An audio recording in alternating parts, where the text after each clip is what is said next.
Yan, ito ang ating mga baby iguana. Ito yung pinakamatakaw. Ano, taba.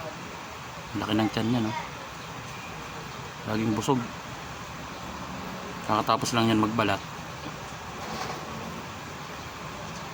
Napakalikot, pero maamo to eh.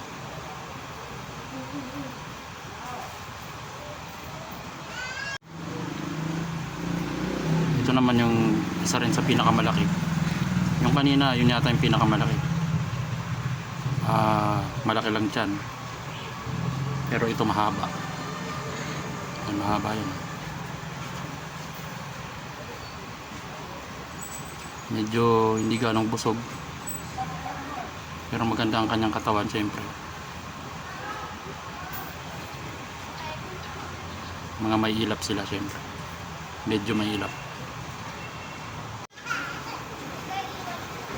Ito naman yung medyo green yung kulay. Pero pula yan, syempre. Red yan pag lumaki. Ayan o, red yung ano, lambi-lambi. Syempre, red lahat to. Ito yung pangatlo natin na pinapakita. Syempre, busog din. Medyo mailap. Lahat naman sila. Syempre, mga baby yan. Kaya ganun.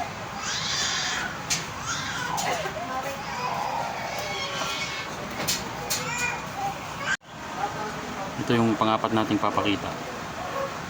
Tawag natin dito ay singongo. Pero medyo malaki na rin yan. Hindi nga lang ganun kalaki ang tiyan. Yan nga tinawag na ngongo kasi yan, makikita nyo. Yan o.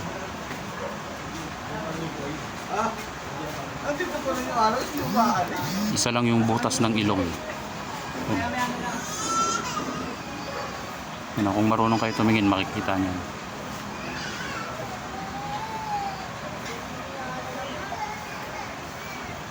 Isa lang butas ng ilong niya.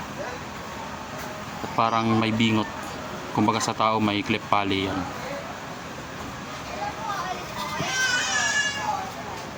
Ayan o. At ito yung last natin na ipapakita. Ito yung pinakamaliit sa kanila.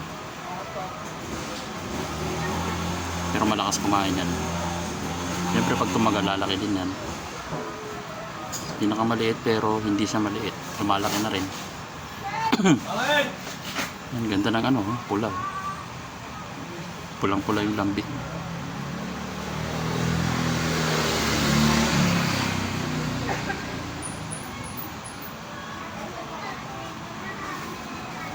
At ayan po ang ating 5 baby iguana.